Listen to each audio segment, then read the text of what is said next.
Public Health Inspector Andrew Dunn from the Leeds, Grenville, Lanark and District Health Unit is with me, and we're going to be talking about the West Nile Virus, which is very important to know about. So, how can we, as individuals, what's the role that we can play to prevent the furtherance of this West Nile virus? Well, it's preventing West Nile virus. It's kind of a multi-pronged approach. So we as individuals ourselves, first of all, when we're out during high mosquito activity time of day, which is typically between dusk and dawn when the mosquitoes are out in full force. If we can, it's good to try to avoid those periods of time, but we can't always. So if you are out, it's best to wear long sleeves, long pants. I know it's hot out, so you can buy things that are lighter and cooler and loose fitting. If things are too tight, the mosquitoes can bite you through it, especially if it's a light material. So loose fitting, light colored clothing. Mosquitoes don't go for the light color as much. Anything that's exposed, you can use a mosquito repellent or an insect repellent. We recommend something that has DEET in it. DEET is a good insect repellent, especially for mosquitoes. And those are kind of the personal protection measures that you can take for sure. So, a homeowner. What can I do as a homeowner to kind of discourage all of these mosquitoes from landing in my backyard? Yeah, well, mosquitoes breed and hatch in standing water.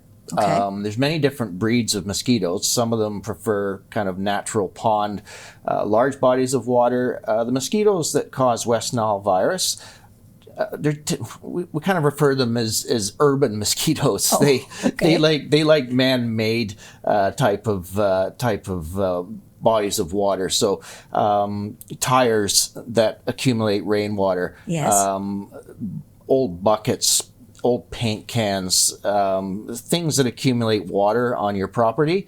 If we can try to keep that to a minimum, so we're not having these stagnant pools of water lying around, that's typically where the mosquitoes we're concerned about tend to want to breed. Even if bird feeders, change the water out in them occasionally. If you ever look closely at your bird feeder, or not your bird feeder, but bird bath. I said bird feeder, I meant bird bath. If you ever look closely, especially if the water's been sitting for a while, you can see lots of wigglies in there. Those are probably mosquito larvae waiting to hatch. So, and that's what happens with these little bodies of water. Even kiddie pools that have been left for a few days, unused swimming pools. You want to keep those things empty or at least cleaned out, so that we're not giving these mosquitoes a chance to breed in them. Most mosquitoes don't really stray too far from their hatching site. So when people are getting bitten sitting in their backyard, or they may go to neighboring backyards, but quite often you're being bitten by mosquitoes that have hatched actually quite close to you. So darn it. Yes. Really? I never knew that. It's certainly beneficial not to give them those breeding sites. Otherwise you're kind of inviting them into your environment. Yes, and especially after like a rainfall too, as you pointed out, like tires and anything that's sitting out that can gather the water, and it sits there in the heat. I wouldn't think is a very good thing. No, it's not. Aesthetically, it's not great, but it's also giving a breeding place for these annoying mosquitoes, and not just annoying, but we're talking about West Nile virus. Yeah. So some of these can harbor West Nile virus. So by reducing our exposure to them and reducing the places they can breed, it ultimately reduces risk. So as a municipality, are they helping out with getting rid of the West Nile virus? Well, municipalities have a lot of property of their own. Of course. So they help out by making sure standing water sources are taken care of. So, making sure ditches drain properly. They look after catch basins. They do their part to make sure that there's not standing water on municipal property.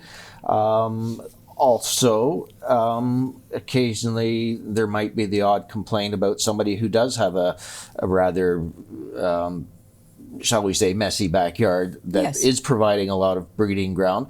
The health unit typically doesn't get involved with those people, but most municipalities do have property standards bylaws. Mm-hmm. So we entrust that to the municipalities if they ever get calls about that sort of thing. It's it's not a terribly difficult thing to remedy, and sometimes it's just an educational thing. But I agree with you. I mean, I didn't realize that the mosquitoes that breed within your backyard, mm-hmm. they're like home. They're staying with you. Yeah. I didn't realize that. So I mean, the homeowner can really make quite a difference. Oh, absolutely. In the spread of this. Absolutely. Yes. So how does the health unit, how do they play into all of this? What's their part? Well, we're kind of a glue that holds it all together, and we put the promotional material out there about education. So we try to educate the public. Our mm-hmm. website has a lot of information. We do things like this. Yes. We do mosquito monitoring, and that's something that's just started. We typically do mosquito monitoring from about the end of June through September. And what that entails is we have multiple sites through Leeds, Grenville, and Lanark where we actually put mosquito traps out. They're little traps that they attract mosquitoes. We put them out for an evening. We pick the traps up the next morning. Right. The mosquitoes are collected, sent away to the laboratory. They're sorted by type. And they are also tested for to see if any of them are harboring West Nile virus. So we do that. We do it bi-weekly. Mm-hmm. Most of our traps are in fairly private areas.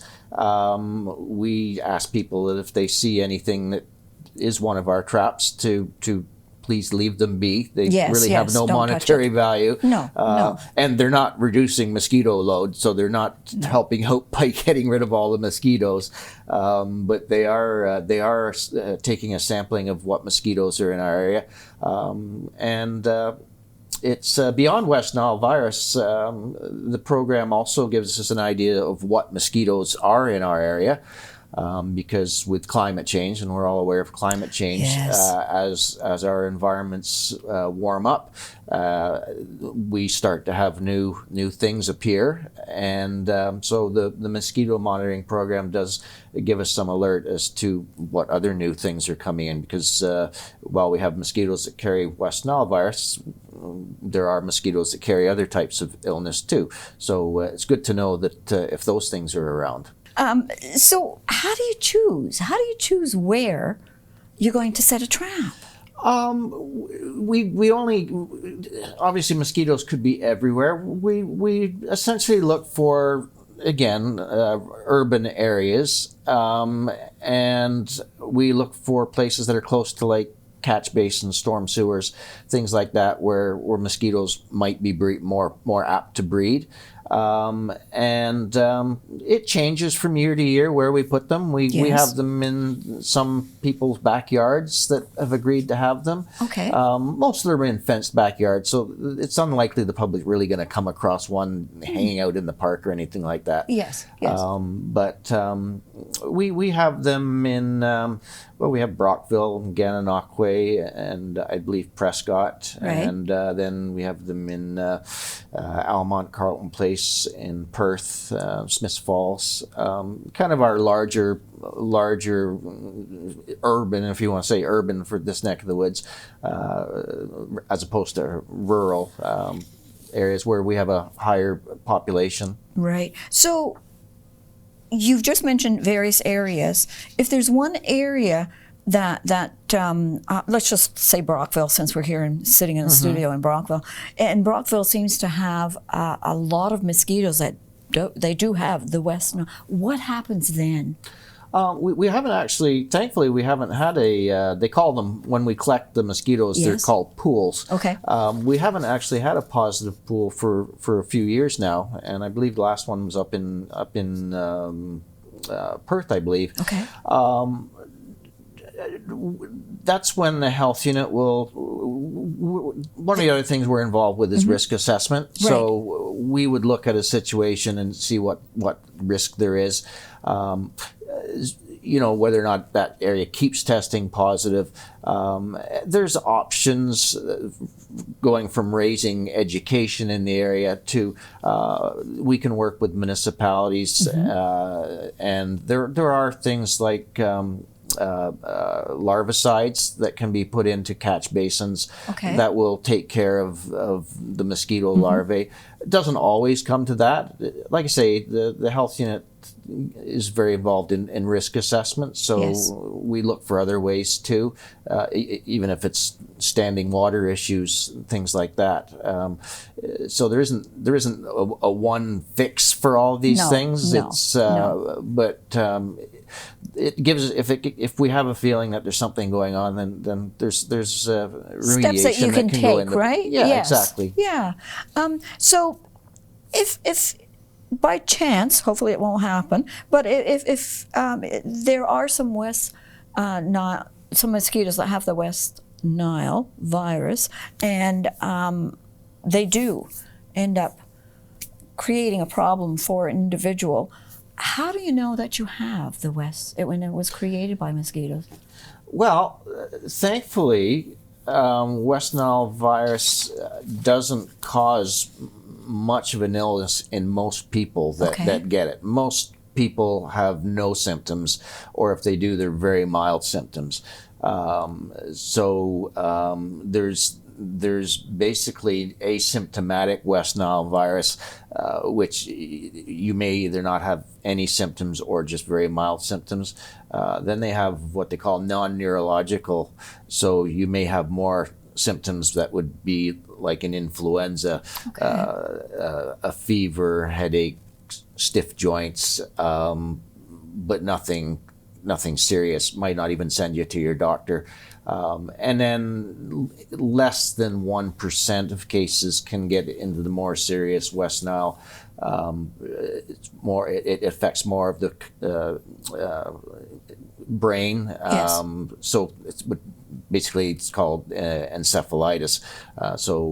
I'm a public health inspector, not a physician. Right. Be careful what I get into describing medical, but those are the more severe, more severe situations. Okay. So that's where those are the people that would end up, seeking medical help. Yes. And our physicians in the area now, West Nile virus has been around for a long time, so our physicians in the area now know when they have people with those sort of symptoms to ask for West Nile virus testing. 30 years ago, we wouldn't have thought of testing for it, but now it's kind of on the list of things that may cause that sort of illness. So we should be aware of it. But thankfully, we don't and haven't seen any human cases for a couple of years either. So yeah. So there is information on the website. Yeah. So people go to our website is www.healthunit.org. So healthunit.org.